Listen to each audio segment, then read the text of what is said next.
cipher. The word is Satoshi. So let's dive in for the Morse code. So if you tap once, it's a dot, and then if you tap and hold for a while, it's a dash. So we will be mixing the dots and the dash to get our letters.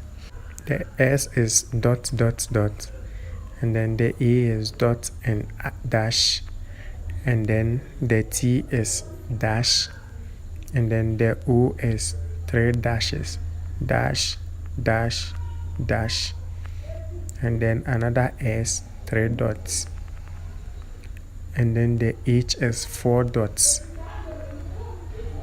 and then the I is 2 dots.